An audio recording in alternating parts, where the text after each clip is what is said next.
How was everybody doing, man? I'm smiling because at the end of the day, Kings win or lose, y'all know this. I'm winning. And as that troll on Twitter was trying to get at me, I was like, bro, it's Valentine's Day. Happy Valentine's Day. Give your attention to somebody else, maybe a significant other. I don't know your life, bro, but your bio is weird. You're a weirdo.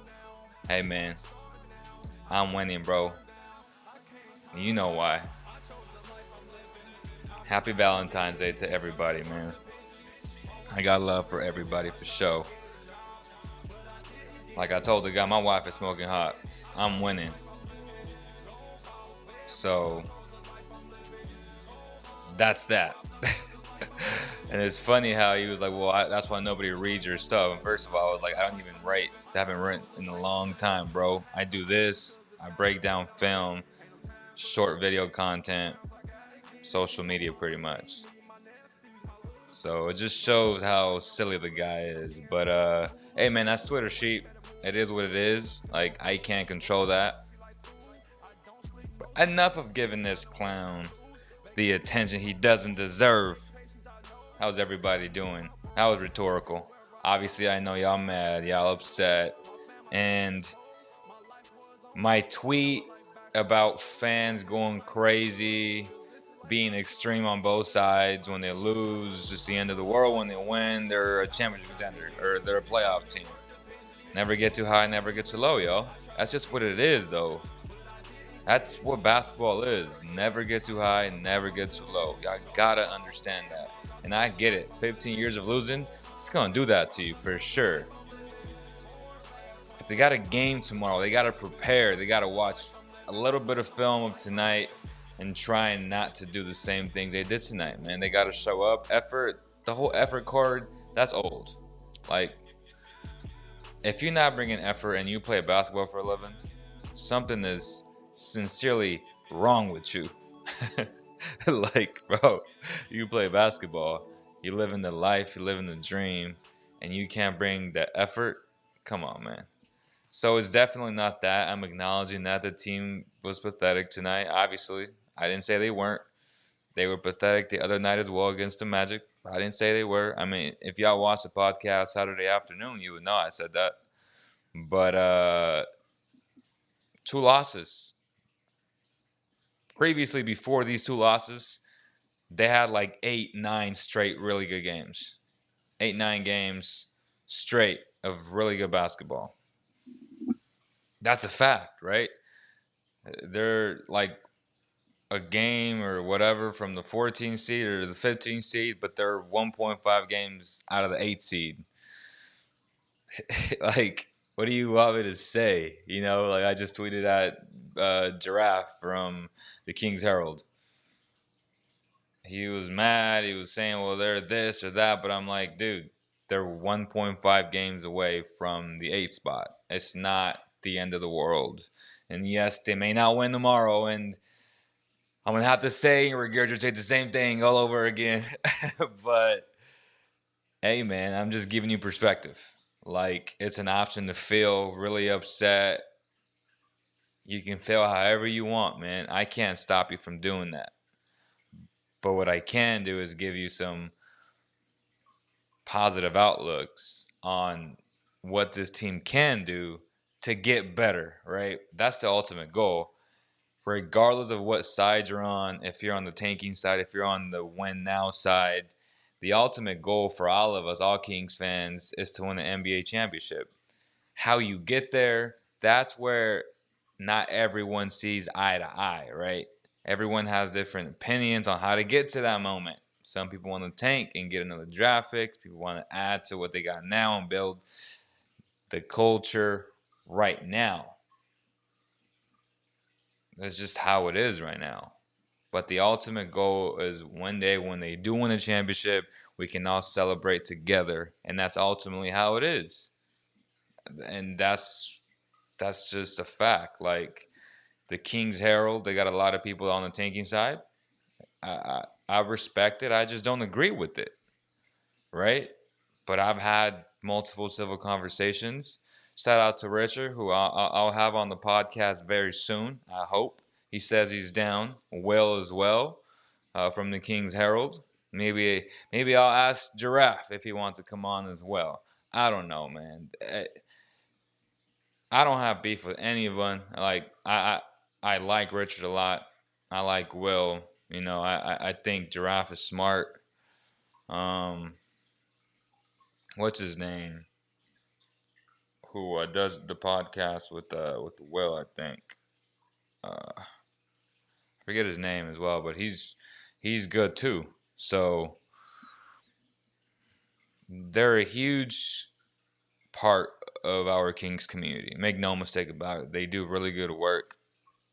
There's no there's no hating them. Well, like I don't hate anybody. Like I'm not that guy. Like there's enough for everybody to feed on, man. I mean, everybody provides our coverage in different ways. So, like I said, I don't have beef with any of them. Uh, the only one that I can say that I don't like is Greg, and the only reason is because he doesn't want to be an adult and talk about things. Like if he has beef with me, which I've never met the guy, it's weird. Like adults talk it out, right? Like you call each other on the phone and you talk about whatever misinterpretation there was, or why you don't like me, or why I don't like you.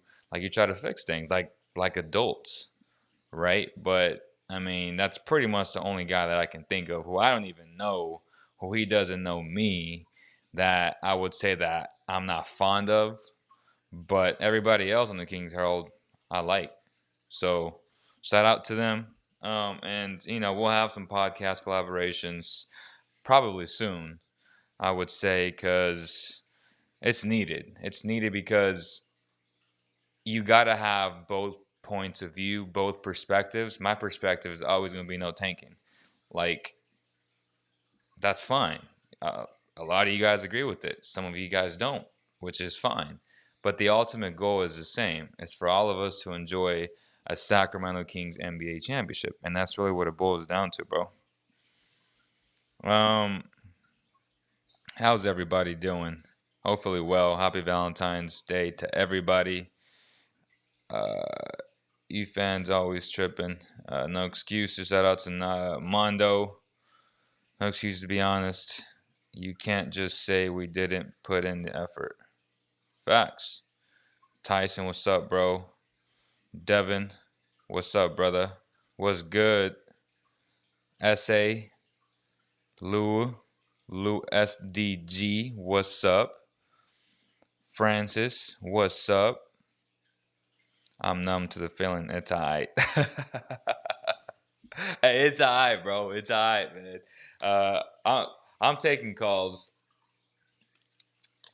Y'all can call in if y'all want to vent. I'm here for you guys, man. I'm here for you guys. So if y'all want to vent to me and say how awful Luke or how awful whoever is, I'm here for you guys. Now I'm gonna have a response to what you have to say. That way I give you some perspective. But the phone lines are open. You know, it is what it is. Samuel says Barnes for Langford, Grant Williams, Neesmith. I say no to that. Honestly, I'm not trading away Barnes right now for that. Like if I don't get a first round pick with those guys, I ain't trading them. No way. I love Rashawn, but he can't guard a skilled big. I mean, we can agree to disagree on that. Skill bigs. By skill bigs, you mean Vooch and Embiid. Like those guys are all stars. One is an MVP. He's the MVP of the league this year, and he's gonna get his numbers no matter what. As I said on the previous podcast, I had Sixer people tell me that 25 and 17 was a bad game for Embiid. He does it to everybody, so don't feel bad for Rashawn. Like that's just what great players do. They put up big numbers against anybody. He torched Hassan Whiteside, so I don't want to hear the he's too small. Like, no, he's not too small, bro. Hassan got torched. Like, Hassan got torched within the first second. Like Embiid was licking his chops. But go ahead, man. First call, Javi. What's up, bro? How are you guys doing today? How you doing, Leo? I'm good, bro. I'm winning. Yeah, good to hear you. That's why I always preach on my corners that I play which corner. I just want to first thing address for the audience.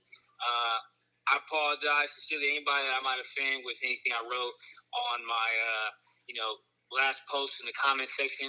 I just do it just to understand the frustration that has been building for 15 years of my life, and I do it in the best interest of trying to have the Kings compete for a championship. And anybody that took that the wrong way, I'm never going to curse or slander, but sometimes it might be a little much. I'm just trying to apologize because at the end of the day, I love all Kings fans because I want what I hope we all want, and that's to bring the championship back yes, sir. to the 96ers. We never had that. What I want everybody to listen and really, join in on, anybody watching, anybody can listen now and in the future, is that when I say that I want the Kings to keep the core of what they have now and to trade a future first and maybe possibly a second with a few bench pieces they have, whether it's Joseph, a few expirings and Bielitsa and Parker, it's because this narrative that if the Kings want to win, they should tank to get draft picks and trade proven commodities in the NBA to get draft capital. Okay, let's just focus in and really hone in on the situation. De'Aaron Fox is going to be 24 in December. Marvin Bagley has proven that he is not a consistent player at this level right now. And Tyrese Halliburton is 21-22. So, maybe 20. But you get my gist, though. They are going to bank these people that want to tank. And I respect their tanking, but they're going to bank on finding talent in the draft that's going to be 19, 20 years old. And when they're at their full capability, Aaron's going to be 26, 27, 3-4 years into contract. And he's going to be happy with that direction. Like, just to think about how De'Aaron Fox is, we're at a chance how to compete and keep growing, but you want to pull the plug and restart from scratch because this wasn't your regime or your cast of characters with the roster. I understand you want to start fresh and try to build it back up, but a De'Aaron Fox type of player doesn't look at a 5-year, $196 million contract and say, yeah, I want to give up on what we have with Field, Barnes, and Homer because that's the way to go to win a championship. I don't know anybody who thinks that way. And if you say, well, he gets paid millions of dollars to listen and be quiet, this isn't 2000 whatever. This is 2021. The players have a voice in every which way, in every aspect. And I think De'Aaron would say, hey, in a year or two, I want out. And then we're back at we're not even at square one. We're back to back in NBA purgatory, 2010. And I just hope the Kings fans listen. Like, you want to players for picks. Why not try to add to the bench and holes we have and try to compete and change the culture around the team? I just don't understand the rhyme, reason, or rationale behind wanting to trade proven commodities for picks that are completely unproven and essentially are kids in the NBA. They're not even in the league right now. Like, I know you said, but I hope people really hear what I'm saying. You feel me? 100%, brother. 100%. Those are 3 minutes right there. Y'all got 3 minutes. All right, Javi. Great call by Javi. 100% agree with that. Obviously, we're on no tank side. No tanking. But again, it's always important to have both points of views. I'm not naive to it. Like, I understand the idea of tanking and what it could potentially bring to you. Like, I'm not stupid. I get it. And for the number, if y'all want to call in, it's 209-565-3079. Again, it's 209-565-3079. And I saw Devin ask, would I collaborate with Deuce and Morgan? Absolutely. I'm cool with Deuce and Morgan. Like, it's just that. You know what I'm saying? So I collab with anybody, bro. Just be an adult about it. You know what I mean? Like, adults speak to adults the right way. And that's just a fact. All right, we got a new caller. Welcome to the show. All right, bro. Got a trade for you. What's your name, brother? Dustin. Yes, sir. What's the trade? All right, you ready? I'm ready. Korkmaz and Milton. Okay. For Nemanja. I mean, for the Kings, it's an absolutely yes. But why would the Sixers do that? You don't think the Sixers would do that? No, I think Korkmaz is better than Belly. Let me rephrase that. I don't think. I know he's better than Belly. I know Shake Milton. Hey, hear me out. I know Shake Milton is better than Korkmaz, which then makes him what? Better than Belly. Those are two good players, bro. Shake Milton especially. He's a really good basketball player. He'd be the perfect backup to De'Aaron, or the backup guard off the bench, right? Because Halliburton is playing essentially starter minutes. Luke. He fills the Kojo spot, and then Korkmaz can come off behind Harrison. They're two non-starting players. There are two non-starting players that play big roles for the Sixers, though. So, in order to get good trade for the Sixers, do we have somebody coming back to us for Nemanja with the Sixers? Because this trade's gonna go down. Nemanja is on the way out. Honestly, if I had to guess or bet, if someone put a gun to my head and said, "Oh, what do you think is gonna happen?" I think he is gonna get traded, but I don't see a valuable bench piece coming back. If that makes any sense. I just don't. It's gonna be like an asset. It's gonna be like a second-round pick. A second-round pick for Nemanja? Yeah, honestly, bro. Could you imagine? I mean, yeah. I mean, honestly, I think. $7 million. We get a second-round pick for him. I mean, it's probably gonna be like Scott, like someone who's not good, an expiring deal with like a second-round pick. Somebody who's expiring, bro. Like, I don't think they're getting any value in return, and I'll be completely honest. The problem is both of them are making 1.7. Nemanja is making 7, isn't he? Yeah, bro. So it's like the trade, there's I mean, I would take either Shake or Korkmaz plus. They'd have to make the money work. What's Scott making? Isn't Scott making like 5? Bro, that doesn't help us at all. That would be just a dumbass trade for the Kings. I get it. I agree 1,000% with you, but I don't think you understand that he doesn't have much value right now. I mean, he just. I think I think he's got value. There's a lot of teams looking for a forward that could stretch the floor like that. That, and his upside is way higher too. They know what they have in Korkmaz and Milton, and they already filled that need with Green. And they're the best team in the East. Right. So they're trying to add. I'm going off the reports because 76ers are interested. Yeah, but we know that. But they're trying to add. They're buyers, right? They're trying to add to what they got going. They're trying to get rid of but they don't have no draft picks no more either. And that's why I'm saying what can they truly offer the Kings that's of value, unless it's a pick for all of our loving, beloved tanking community. That's really it, man. Like you said, because I agree with you. I fully agree with you that you said recently, and I fully agree with you. We need to upgrade our backup to Barnes. I mean, that's a fact. Upgrade. Yeah. Our point guard coming off the bench. But, I mean, Howie can run the offense. For sure, but he needs help, though. Right now is the backup 3. Kojo's not helping him. We're putting a lot of miles on Barnes, bro. I know he's only 28, but we're putting a lot of miles on that pool right now. We need some help. So I'd say that's first and foremost. So I think yeah. But the money don't work. That's the problem. Yeah. I think there's a trade exception that can kick in, but I don't even think it's that close. Korkmaz isn't making no money, dude, at all. It's crazy how low a lot of. I mean, some of these players might be leaving too with the Sixers, so they might be like, all right, because we would be taking a risk with that contract. He's on a 1-year contract. Right. All right, brother. I would take that. Would you take that? Would you take Korkmaz for Nemanja straight up? I mean, in a heartbeat. I mean, he's an upgrade over Kojo and Glenn Robinson. There you go, bro.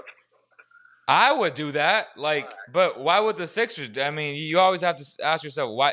Why would that team do that?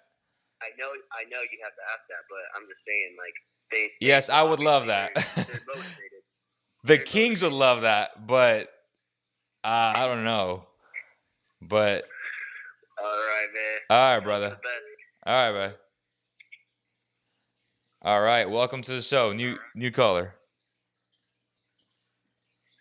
Imagine that too for Dustin Poirier. What's your name, bro? Justin. Justin? What's your trade? Imagine that too for Dustin Poirier. The UFC fighter? What? Who? Dustin Poirier. Dustin? I don't understand the last name. Spell it out for me.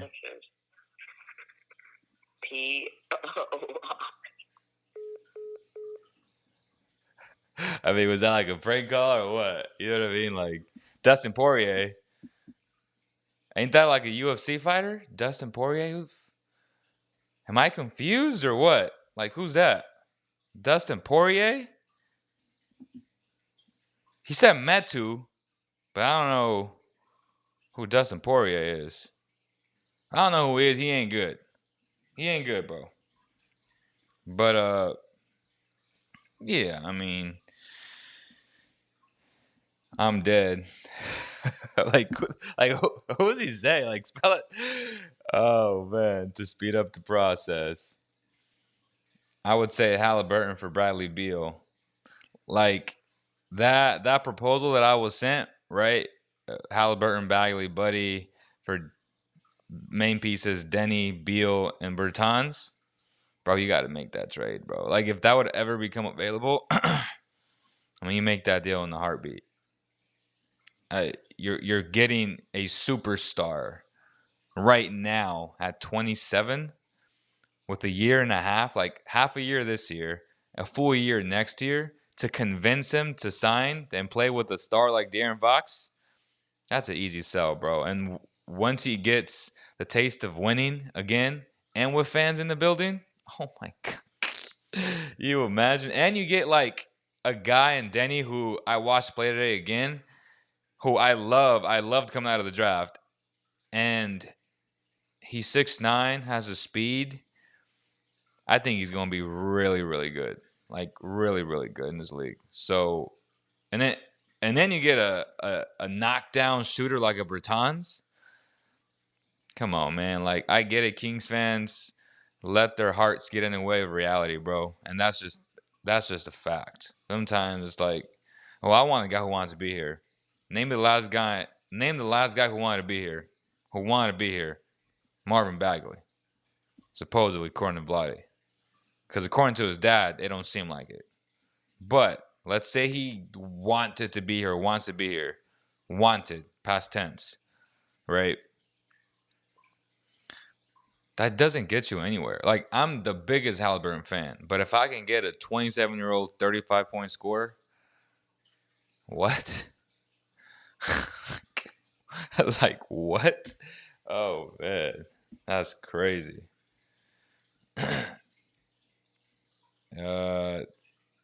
Buddy and Barnes for Tobias. Hell nah. He's trolling you. He is a dude who beat Conor McGregor. I knew it. Wizards aren't doing it. Bradley Beal averages about 30 points. Okay, I'll take a 30-point, 27-year-old scorer who can do it all, who can pass, who is actually an adequate defender, by the way, but, nobody wants to talk about that because he exerts and he puts an entire team on his back on a night in and night out basis, right? He plays with a overrated guard like Russell Westbrook who makes a lot of bad decisions, who airballs free throws. Oof. He has it bad. Comes a sack. He plays with De'Aaron Fox. That's a different story, bro. Like that's next level. That's next level. Kojo and Justin James for Fournier from the Magic. Again, why would the Magic do that? Those guys are bad players, right? Justin James, Kojo, bad players for a good player. Like, what's the incentive? Is there a pick attached to that or what? Kojo too good. Wizards aren't doing it. Oh, and by the way, it would be bases of Buddy, Bagley, Tyrese, 2021 first round pick, and a 2023 protected top 14 first round pick. So there's 2 picks and the second round pick. Who cares, right? So essentially 3 picks.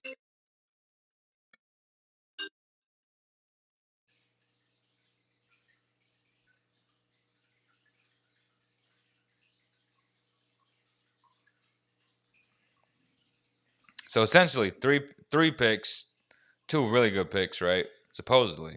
If you get Bradley Beal, Bertans, and Denny with De'Aaron Fox, Harrison Barnes, Rashawn Holmes, you a top 6 team guaranteed with the upside to be a top 4 team. Honestly, in my humble opinion, like that's a fact. Like that would happen. They would be a top 6 team in the West with Bradley Beal, Bertans, Denny, Fox, Harrison Barnes, Rashawn Holmes, Daquan Jeffries, Hassan Whiteside playing, 15 minutes a night. So that's how I feel about that. Let me know if you agree with that, though. Let me know if you agree with that. I need to see more of Metu. Give us Alex Len, too. LOL. Bagley for James Johnson. Nah.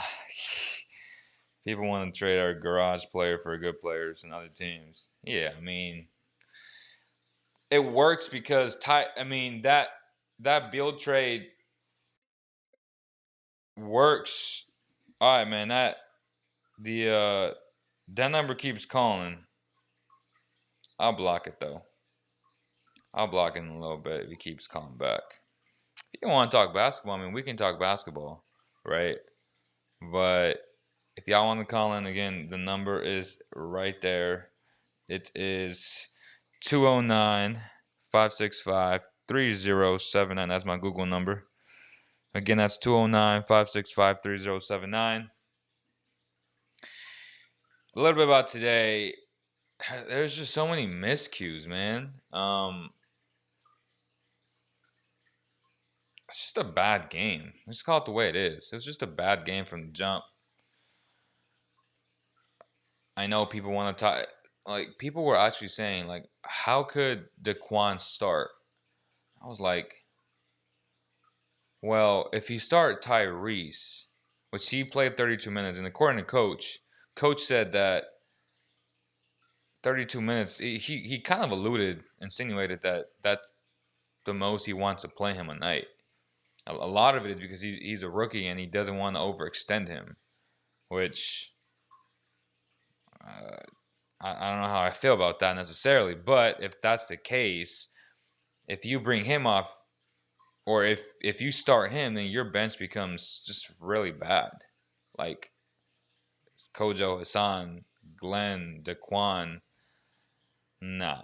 Like, you have to bring him off the bench, bro. Like, right now, give him the starter minutes, 30 minutes a night, and plus 30 to 35 minutes. Those are starter minutes. He doesn't necessarily have to start.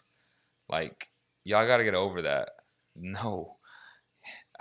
The bench is already bad, and y'all want to diminish the bench completely. Like, no.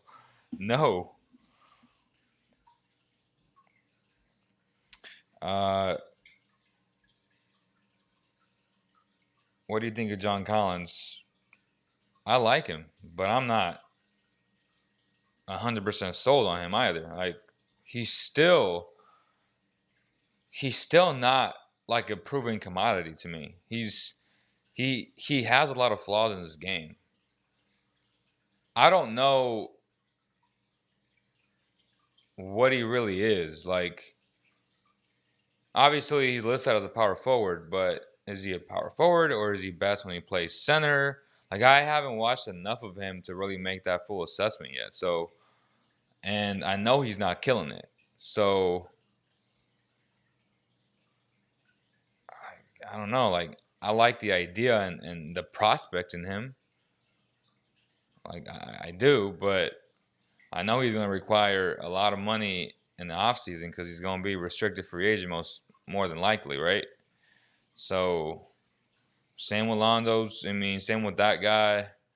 The 2017 class, bro. I mean, got to pay picks like that. Halliburton and Barnes for Jason Tatum in the heartbeat, but that never happened though.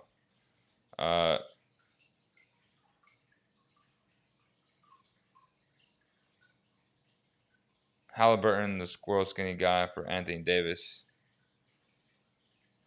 I just saw Metu at SC. He was dominant in the Pac-12. He is still working on the NBA game. Whoever ends up picking up the next SC, Evan Mobley is going to get a beast. Shout out to SC. Trade Marvin Bagley. Marvin for Oubre. What we need to do is trade every player that is not on the timeline like the Grizzlies did. The oldest player is staying at 31 who doesn't play, and his next oldest is Valanciunas at 28. Why not just come up with realistic trades? Other teams are not looking for used garbage. 100%, Michael. I mean, you got to be realistic. Kojo is a fringe NBA player, and I'm being generous when I say fringe. Like, he's not a good player anymore. Like, his time is gone. And I love him as a person. Like, he's a good guy. But on the court, I mean, he probably had one of his best games of his life today. He was being ultra aggressive, but that ain't gonna get it done. Like, it's just not. Like, we can't have one good game for every 10 to 18 games. Like, that's not acceptable. Not enough ball movement, and the defense was terrible last couple of games. Simple. If it gets better, then they win. That's simple. When people say not enough ball movement, there needs to be more than that. And that's what I do when I break down film, right? It's why wasn't there enough ball movement? Did someone not set a down screen on the weak side? Did someone not make the right Iverson cut? Were they supposed to run the horns on that possession? Did someone just mess up the entire play completely? Again, obviously you have to have the trained eye to know that, but again, just saying like, well, there wasn't ball movement. Okay, well, let's figure out together, right? And I do plenty of film sessions. Let's do it together. Let's find out why there wasn't ball movement on this possession, on that possession, or just in general. Like, that's what I like to see, right? And it's impossible to it's pretty difficult. I wouldn't say impossible, but it's pretty difficult to realize and to fully comprehend and understand everything going on. Like, you can only see so much at a time when you're looking at a basketball game. Every great coach has always said it. Pat Riley's, championship coaches, like, you got to watch the film because it's super, super difficult to fully understand what happened, why it happened. I just wanted to note that.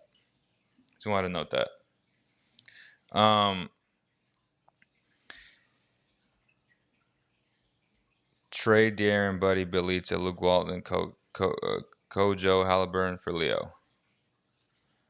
I wouldn't make that trade. I'll be honest with you. Like, I wouldn't make that trade. I mean, they can just sign me on a 10-day contract, bro. I'll accept it. How much do you think Lonzo would command on the open market? That's a good question, bro. Well, if Kojo commands 12, 13, what do you think Lonzo going to command?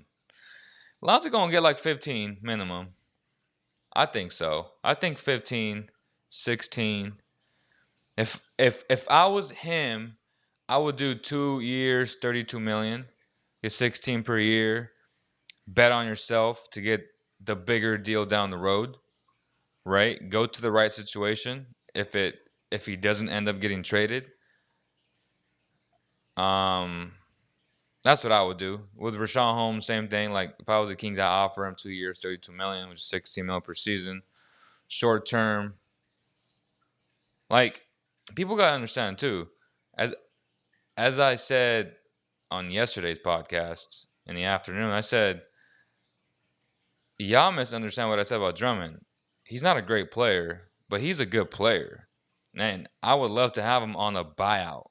If they buy him out and he signs, like, and you get the value of what he provides on a buyout contract, essentially, and say even 15 mil per season, and not 27 or 28, whatever he makes, then yeah, that's a good contract. Like I never said he wasn't a good player. I just saying I don't want him playing 30 plus minutes a night. Drummond is the type of guy that you play him 20 to 25 minutes a night, and you try to simplify the game for him so he won't make Hassan Whiteside mistakes. Like if y'all really watch Hassan Whiteside, man, you can't have him out there for so long because he just his mental fortitude to stay locked in is just not there. Like he is who he is. You can't force it. And as a coach for Luke One, he just has to simplify his role. Like when he runs out of guys, and I'm like, why are you running out on him, on Tillman? Like you block a shot and you run out and then you give up a dunk. And that's just one example, but you put that dude on the perimeter and it's barbecue chicken. So, and you know, and the same with Drummond, like they're just two heavy-footed bigs, which is why I would love a combination of a Rashawn Holmes and Andre Drummond, no doubt. But I want Rashawn Holmes playing the bulk of the minutes. If he needs to play 30 plus minutes and he needs to close out games because you trust this guy. If they put him in the pick and roll, I feel comfortable. Like he's already proven that. He can play good defense. He anticipates a lot of things against good guards. I'm okay with that. Like I trust Rashawn that he's gonna make the right play. I don't trust Drummond. I don't trust Hassan Whiteside. That's why, say you want to start him, right? I know I can speak for Rashawn when I say he doesn't care about starting, right? He just wants to win. So hypothetically, in the perfect world, if Drummond came, it wouldn't hurt him. And the same with Buddy. Like, I know for a fact, and I can speak for him when I say he doesn't care about starting. What these guys care about is winning and having a defined role. Playing starter minutes, obviously, but the whole I come off the bench is so overrated, and it's such an overblown false narrative. And that's just a fact because I talked to both guys. So they want to win basketball games. And in my opinion, I wouldn't start Halliburton right now because the bench is just so bad. But if you add, say, Alonzo Ball off the bench, then I could see Halliburton starting and then bringing Buddy and Lonzo off the bench. But if you put Buddy with Kojo, y'all saw what happened last year. And even in moments now, like, that is the worst player to pair with Buddy Hield. Like, y'all got to ask yourself those things before you just, Halliburton got to, like, it doesn't matter who starts, man. It matters who finishes games. It matters who plays the most minutes. And that's just the way it is. Ask Marvin Bagley. You think he wouldn't trade playing big minutes for just starting? Like, yeah, like that's every competitor's dream. Hello, welcome to the show. It's Dustin again. I got another one. Oh, what's up, bro? Luke Kennard for Bielitsa, straight up. They wouldn't do it. Dude, they're not using him. They're not even playing him. They wouldn't do it, bro. I promise you that. Luke Kennard's a really good basketball player. Like, Luke Kennard is a really good basketball player. They're not using them, dude. Have you been watching the clips? they won't trade him for Bielitsa. He's the type of guy that you try to add to get like a big fish, right? He's not the type of guy that you get a fringe NBA player like Bielitsa. And Bielitsa is my friend. Like honestly, like Bielitsa is my friend. Like that's my guy. But on the basketball court, I got to give you my honest opinion. Like he's a fringe NBA player to me. Kojo is a fringe NBA player. Like this bench is just awful. Like if you take Halliburton off the bench, my God, like what do you have? It's horrible. Yeah, that's what I'm saying. Like people want to start, but I'm like, start him. Why? Like he's playing starter minutes. Halliburton. Oh, right. What about no? Because they're deep, bro. I think they're deep. They're guard heavy right now. Okay, let me ask you this: who would you rather start, Patrick Patterson or Nemanja Bjelica? Bielitsa. Okay, so there you go. So they can upgrade their power forward backup position right now. But they're not starting Patterson though. They're not even playing. I'm not saying. I'm just saying, who would you rather put in your lineup? And you know that the answer is definitely. Well, their starting lineup is Ibaka at the 5, PG, Kawhi. Exactly, and they have Patrick Patterson coming in, still trying to play that stretch 5 position. That's like, and then they have the 2. Patrick Patterson plays for that team still? They're still, he still plays for them. But you know how they were using him with that stretch 5 last year, kind of like. Well, let's find out. Defense or whatever. Oh, last night they beat the hell out of the Cavs. Oh, it's Batum, bro. Batum, Ibaka, Beverly, Reggie Jackson, Lou. Oh, they didn't even play anybody yesterday. I'm telling you, bro, they're not playing. No, I mean Kawhi and PG didn't play yesterday. Patrick Patterson did not play. They don't need to be playing against the Cavs, bro. They get to chill that night. But Patterson didn't even play. Morris Senior plays on that team. Like Bielitsa wouldn't even play on this team. Over who? He's not playing over Zubac. He's not playing over Morris. Good point. He's not playing over Terrence. We gotta send this man somewhere, bro. Luke Kennard played 28 minutes last night, bro, and he put up 12. Okay, so let's look at January last game. 131. All right, next Clippers. They beat the hell out of them too. Okay, Paul George. So Patrick Patterson started though. That's funny. He started, but Kennard played 11 minutes. So Morris Senior plays. They're still tinkering with their lineup. Yeah, so Morris Senior plays the most though. Like even though he comes off the bench, he still plays big minutes. And Bielitsa ain't playing with Morris Senior. I'm sorry. Hell no. I don't know. Nah. Too like off and on. Yeah, but he's tough though. Yeah, he's tough. Like he just adds a toughness element. I got a request, man, for your next show or whatever, your next podcast. All right, brother. Find a good trade. Yeah. All right, brother. Appreciate you. All right, find a good trade. All right, bud. Good call, man. Say, I've never had a caller call in twice. Shout out to him. People come in here begging for trade. Just shut up. Their defense is terrible and they need to fix it. Simple as that. That's a big fact too, bro. Like, that needs to happen. I'm a Knicks fan too. It's Justin, by the way. Rather have LaMelo or Halliburton long term. Oof.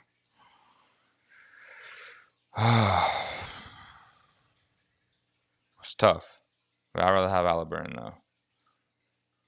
I honestly I'd rather have Halliburton. It's tough though. It's not like he's so much better. Like no, like they're neck and neck, honestly. But I right now I'd slightly prefer Halliburton over LaMelo. And LaMelo will most likely win Rookie of the Year, just because the casual fan sees more of a box score number, and they're going to see that he averages more points, more assists. more rebounds, and they're going to be like, oh, well, he's rookie of the year. Unless the Kings make the playoffs, and then Tyrese is getting more national attention. Y'all know how that works, man. It's a popularity contest at the end of the day. There isn't enough ball movement because more Horn needs to run lineup. I understand basketball. Shout out to you, ZA Works. I got you, bro.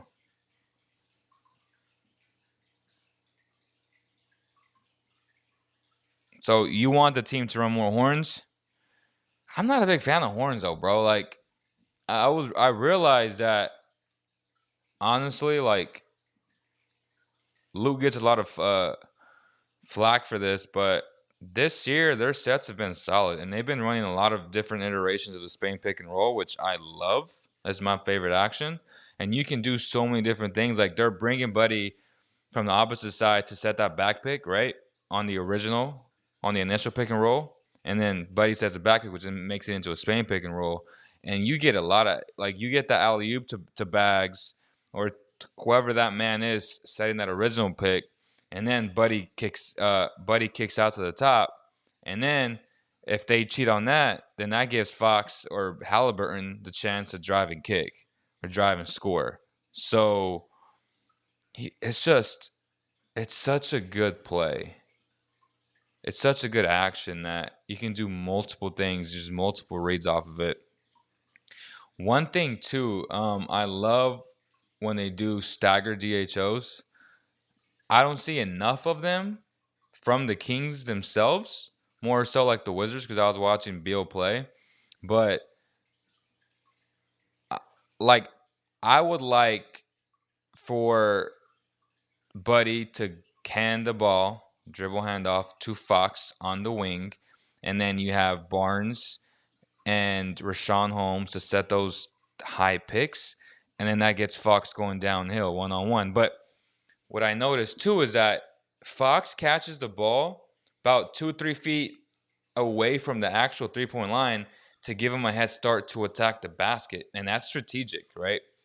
That's great play design by Luke Walton, by the way. So I just realized that, like yesterday, I was like, so that's intentional, and I love it because if you give right, so you wipe out one side of the floor to give Fox a running start to go at a guy one, and y'all know the result. Like he's gonna blow by the guy, and that's such great play design. I really have to point that out to you guys. Obviously, with film, like it's kind of hard to follow along by me just talking about it, but it's not terrible. Like Luke's play design is getting better, so I'll give him credit for that. Tank for Cade. Hey, Cade's nice, bro. Cade's real nice, but they just can't tank, man. Like that's what I keep telling you guys. Like De'Aaron Fox is too good of a player to allow the Kings to be that bad. Like the Kings are gonna win games. I know it's bad because they lost tonight and the night before, but they're gonna win games, y'all. Like if the team makes no moves, they're going to win games because he's gonna take over games like he has. He's that special. He's that good. So I don't see this team having a top 5 pick or even a top 10 pick, to be honest with you guys. So I asked the tanking community, all my tankers out there, if you don't get a top 10 pick, are you going to be happy with that? And yeah, he got Reese at 12, but he fell at 12. Like he should have went to Detroit at 7, the Knicks at 8, the Suns at 10. They screwed that up, bro. Like he fell to the Kings. So I don't know how much credit I can give Monte for that. Like seriously, I don't. Fox, he fell to 5.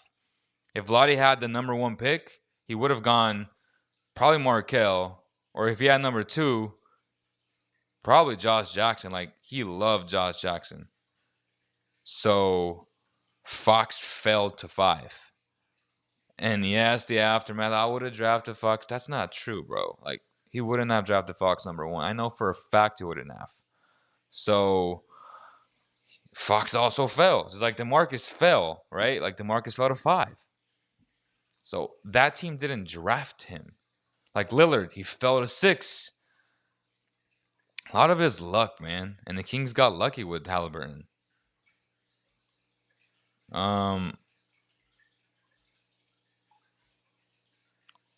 What the heck? Why do the Raptors have to do with Alex Len marriage? I only thought it was disrespectful like the Raptors, but that's what Leo should try out for the Kings. Leo would be a fart mid game. Whiteside's terrible. Son Whiteside shoved goldfish in helmet, so that decreases minutes. Luke reported earlier, Rashawn hair smells bad. That's why he ties it up. Man, we suck. And Holmes can shoot free throws unlike Whiteside and Drummond. Facts. The thing about Whiteside, if he buys in for the system, he can put 30 minutes a game. Even with Portland, he can. But the Kings, no. Whiteside makes so much mistakes all around. No way. Bro, if you play Whiteside, you're just exposing him to make a lot of mistakes, bro. Like too many mental errors. He's not a 30-minute guy. Just no way. Trade amnesty buddy. His turnovers and missed threes give him chances for the other team to score. I hope the Kings like to play defense. In your opinion, do you think Buddy or Barnes good trade? I don't know, but if they do, you know what direction they're going in. Like they're tanking. Like if they trade those guys for assets, like they're tanking. That's the direction that what is going to happen tomorrow. I don't know, bro. I think the Kings are losing tomorrow, but I hope I'm wrong and I hope they win. And then all the same people who are down are going to be up. They'll be hyped tomorrow. Who is the nerd? Me. I'm the nerd. So glad we only signed Hassan Whiteside on a 1-year deal. Like you said, he makes so many mistakes for a vet. Is Kojo a free agent after this year? So tired of him. No, he's not, bro. Max the Demon. Shout out to you, man. Kojo still got next year. So, hey, shout out to his agent, though, for getting $12 million a year. Almost 13. That's crazy. Hassan made $9 million in 20 years? What? 30. Doing the call is diluted. You can just trade players because they don't play on current teams. What do you go get Julius Randle? I love Julius Randle on this team. Trade Whiteside Bagley for Mo Bamba would be on the best move. I'm not even a Kings fan, but that's what I would want. Bamba is just like Whiteside, bro. No thanks. Big-footed dudes like that who can't really move. Nah. Like, Joel Embiid's a monster, right? He's the exception to the rule. He moves his feet really well, and he plays great in drop coverage. He's so smart. He fouls you out, something that these guys don't do. So, again, he's the exception to the rule. And obviously, Gobert is a defensive monster. His instincts are off the charts. His IQ is off the charts. But even someone like Gobert, who's a defensive player of the year candidate every single year, honestly, he doesn't play that, or he didn't the year before, and last year he did. He played more, but in the playoffs, bro, like, you're gonna go small, and you want versatility. That's why Rashawn Holmes is so valuable, man. Like, even guys who are defensive player of the year candidates, like Rudy Gobert, during the season, the playoffs is a completely different game, man. And a great guard, which you're gonna come across in the playoffs, they're gonna push you in the pick and roll all day long, and the coach is gonna have to make a decision either of continuing to get killed or hoping that you're big, which a lot of the times Rudy Gobert isn't that guy offensively. He's just gonna be like, nah, I just gotta take him out. Like, just watch that Rockets series, man, when James Harden just exposed the Jazz. It's just, man, it was hard to watch. It was really hard to watch. Mo Bamba is solid. No, he's not. No, he's not. Trade Bagley for Wendell Carter. Man, Lobo just wants that to happen. Do you think trading Buddy and getting some bench pieces is going to help the Kings and starting Hallie? Yeah, like if you get like the right pieces, I I'm not opposed to it, but as I said, Buddy helps out in so many facets of the game. Him being out there being 0 for 20 from 3 doesn't matter. The defense is going to act like he's 20 of 20, and they're going to run at him and just run him off the line and just be scared of him shooting the ball, which then opens up De'Aaron Fox and Harrison Barnes. All those lanes that are open is because of Buddy Hield. Even tonight, they were face guarding him like 40 feet out. Luke said it himself tonight. So, and that's what a lot of people don't understand. It's just like his mere presence on the floor gives De'Aaron, Harrison, Ty the space they need to operate. Teams much rather have Fox, HB, or Halliburton shoot threes than Buddy shoot threes. It doesn't matter if he's 3 of 13. Like, the last thing they want is for him to get his game going. Because when y'all have seen it, when he plays one, he's on. The Kings win games. So that's their game plan, to eliminate Buddy. Just like the Miami Heat. Team's game plans is to eliminate Duncan Robinson. Like, they're running him off the line. They're being physical with him. That's just how it is, bro. Like, if y'all watched Kevin Durant, maybe like a month ago when they played, like 3 weeks ago, he said our goal was to stop Duncan Robinson because it's just domino effect. Teams are gonna start hitting, bro. Like if Buddy starts hitting, his confidence is up. Everybody else's confidence is up, and that's just how it goes. Like, you gotta take something away from a team. That's what the game plan is. And tonight, Luke talked a lot about his guys not executing the game plan, having too many mental lapses. And yes, Buddy has his mental lapses on defense. So does a lot of players on his team. So you have to see what a guy brings, right? And a lot of casuals don't understand the significance of having a Buddy Hield, an elite shooter on the floor, which helps De'Aaron so much. Like, it's not even funny. He's part of the offense. He's part of this 5-out offense that they run. The best thing the Kings could hope for is to give him Bamba and hope he develops into Rudy Gobert with threes and that Fox becomes Mitchell. Oof. That's rough, man, because they're just different players. I'll be honest with you. Like, they're just different players. Love Mitchell. Like, I had Mitchell going 10 to the Kings, and they didn't do it. I was upset that they didn't do it, but it is what it is. Get Eric Bledsoe, trade back from the Carter, give him both a fresh start. Buddy for Hayward in a heartbeat. Like, what? I said that in the offseason. And y'all was like, no, Hayward's trash. Hayward's injured, blah, blah, blah. I was like, I mean, yeah, but he's a really good basketball player, and he's playing at an all-star level now. He can mentor Hallie like he did to help Lonzo. Bottom line, Kings need to upgrade in every position. No starter should feel entitled. Now we will see how good our GM is. Michael Glazier. Shout out to him. D. Fox for Dennis Schroeder. Nope. Mo Bamba was the fastest player on the draft. I don't care, bro. Like, he's not a good basketball player right now. He's just not. Watch him play, bro. We just watched him play. He's not good. He's not a good basketball player, period. He's a year from being a year away. Do the math. He's a year from being a year away. Maybe.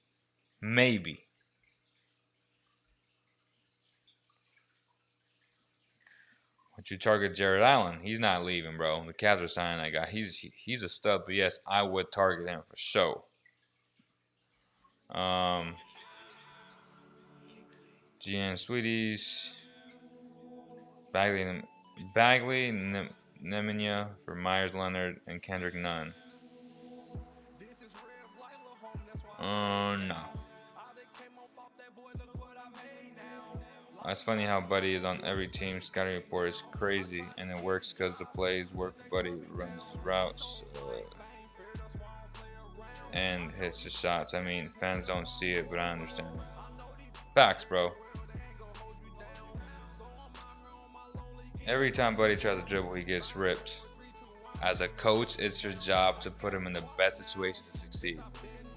Like, I've gone over this 1,000 times, bro. It's just you gotta use him the same way. Duncan don't even dribble. Like Clay doesn't even dribble the ball.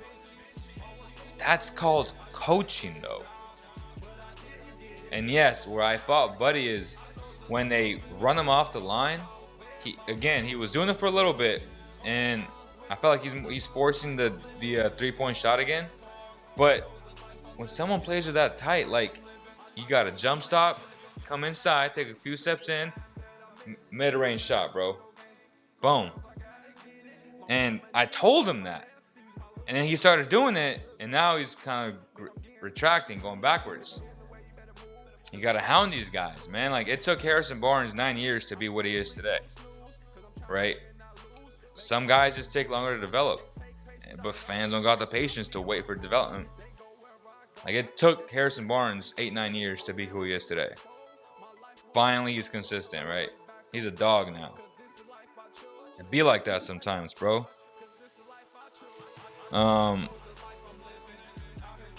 Night Syndicate says, y'all are talking about how Bagley or Buddy sucks. Bro, that's not the only thing y'all need to worry about. Corey's regressing too, and we need to improve our bench too. Halliburton is the only bench.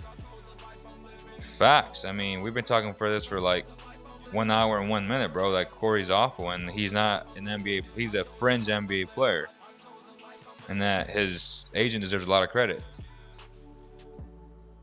Sign Jeremy Lin, cut Kojo. Oof, I like Lin, bro. I love Lin over Kojo. But they can't cut him. I mean, I don't see the Vec eating up the money. Kings are not a playoff team. Stop raising a false reality. Trade Barnes, trade Buddy, trade Coach, trade Belly.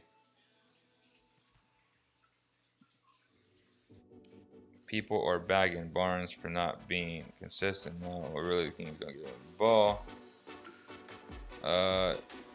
Plus the NBA in the next 2 years. For the NBA as a whole, we won't be that good. Might develop layer. I ain't about that life, man, but it's been an hour long. I appreciate it. Make sure you hit the like button or dislike. I ain't mad at you. I got love for y'all. Happy Valentine's Day. Oh, it's 12:15. It's not Valentine's Day anymore, but I love you guys, man. I appreciate all support. Thank you guys for everything. Make sure you leave a review on iTunes as well. This will be available in about 20 minutes on iTunes, Spotify, anywhere you get your podcasts. Thank you guys, and I'll see you on the next one.